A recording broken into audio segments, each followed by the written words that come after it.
Mas marami pang lugar, itinaas sa Signal Number 1 dulot ng paglapit ni Opong. Dumami pa ang mga lugar na nasa ilalim ng tropical cyclone wind signals dahil sa inaasahang epekto ng severe tropical storm Opong, Buoloy.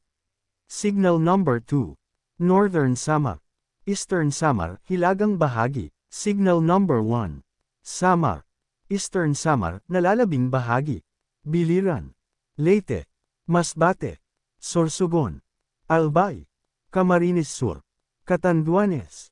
Quezon. Rizal. Laguna. Marinduque. Oriental Mindoro. Romblon. Batangas, Timog Silangang bahagi. Camarines Norte. Ang pinakamataas na signal ay posibleng umabot sa Signal Number 4. Walang pasok, September 25, 2025, Thursday. Malacanang Declaration. Ayon sa Memorandum Circular No. 101 mula Malacanang, suspendido ang pasok sa ika-25 ng Setyembre taong 2025 sa mga sumusunod na lugar. Walang pasok sa government offices at lahat ng antas ng klase. Sorsogon. Masbate. Northern Samar. Eastern Samar. Walang pasok sa lahat ng antas ng klase pero may pasok pa rin ang government offices. Quezon. Marinduque. Camarines Norte. Camarines Sur. Catanduanes. Albay. Samar. Biliran. Laguna, ayon sa gobernador.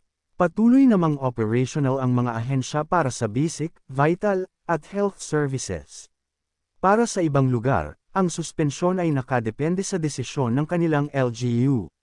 Signal Number 4 posibleng itaas sa Metro Manila, Opong magiging malakas na bagyo at magdadala ng maraming ulan.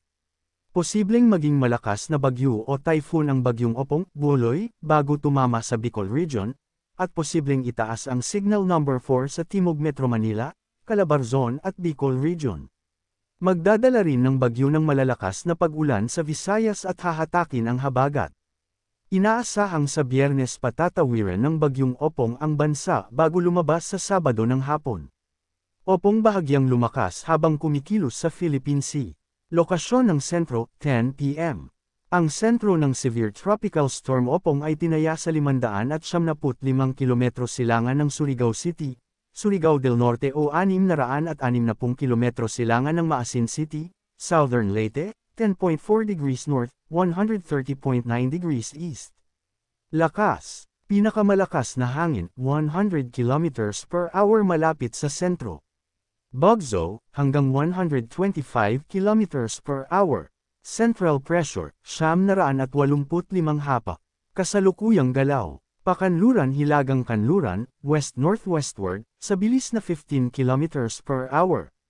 Lawak ng hangin. Malalakas hanggang storm force winds umaabot hanggang 450 km mula sentro. Tropical Cyclone Wind Signals, TCWS, na itinataas. TCWS number 2, Gale Force Winds. Visayas, Northern Samar at hilagang bahagi ng Eastern Samar, San Policarpo, Oras, Hipapad, Arteche. Lead time, 24 na oras. Hangin, 62 hanggang 88 km per hour. Epekto, maliit hanggang katamtamang pinsala sa buhay at ari-arian. Tropical Cyclone Wind Signal, Strong Winds. Luzon, Quezon kabilang ang Polillo Islands, Rizal, Laguna, Timog Silangang bahagi ng Batangas, Cuenca, Taysan, Lobo, Talisay, Padre Garcia, Agoncillo, San Pascual, Santo Tomas, Bawan, San Jose, San Luis, Lipas City, Ibaan, Tanwan City, Mabini, Mataas na Kahoy, Alitagtag, Balete, Tingloy, San Juan, San Nicolas, Batangas City, Rosario, STA. Teresita, Taal, Malvar, Laurel, Marinduque, Oriental Mindoro, Romblon, Camarines Norte, Camarines Sur, Catanduanes, Albay, Sorsogon, at Masbate, Ticao Island, Marias Island.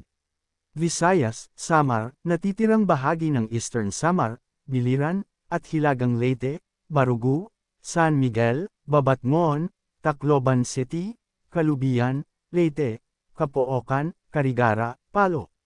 Lead time, 36 na oras. Hangin, 39 hanggang 61 km per hour. Epekto, maliit hanggang banayad na pinsala. Iba pang peligro na nakakaapekto sa kalupaan. Malakas na pag-ulan. Tingnan ang weather advisory, 11 p.m. para sa mga pag-ulan dahil sa Opong at habagat. Malalakas na hangin. Maliit, hanggang katamtamang pinsala posible sa mga lugar sa signal number 2. Maliit hanggang banayad na pinsala posible sa mga lugar sa signal number 1.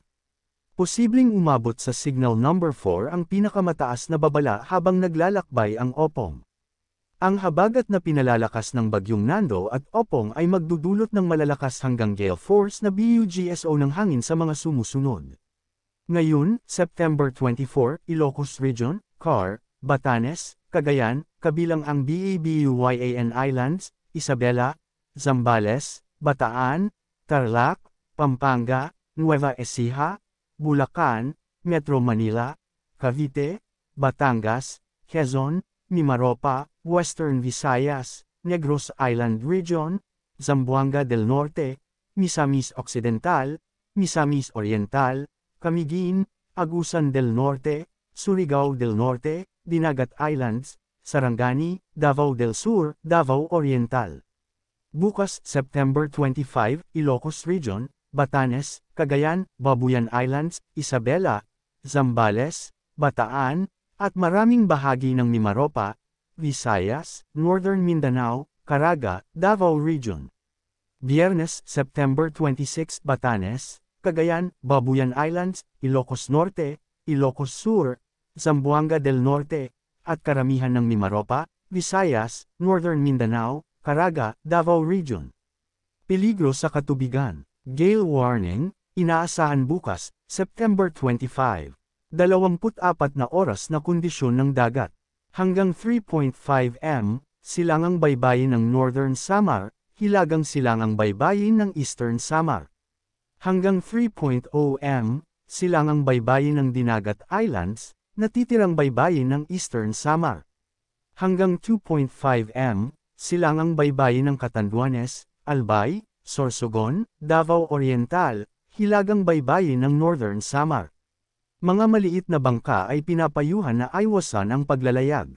Storm surge. Nasa moderate hanggang high risk ng mapanganib na storm surge, 1.0 hanggang 3.0 m, sa loob ng 48 oras sa mga baybayin ng Quezon, Batangas, Marinduque, Romblon, Oriental Mindoro, Camarines Norte, Camarines Sur, Catanduanes, Albay, Sorsogon, Masbate, Northern Samar, Eastern Samar, Samar, at Biliran.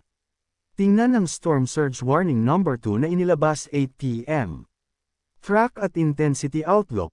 Maaaring makaranas ng malakas na pag-ulan, hangin, at storm surge ang mga lugar na hindi direktang tatamaan ng sentro ng Opong. Inaasahang kikilos pa kanluran hilagang kanluran ang Opong papuntang Eastern Visayas Southern Luzon. Posibleng maglandfall sa Bicol Region pag Biyernes, September 26, hapon at tatawid sa Southern Luzon. Inaasahang lalabas ng PAR sa Sabado, September 27, hapon o gabi. Posibleng maging typhoon ang Opong bago maglandfall. Hihina pagkatapos tumawid pero mananatiling malakas. Paglabas sa West Philippine Sea, posibleng lumakas ulit.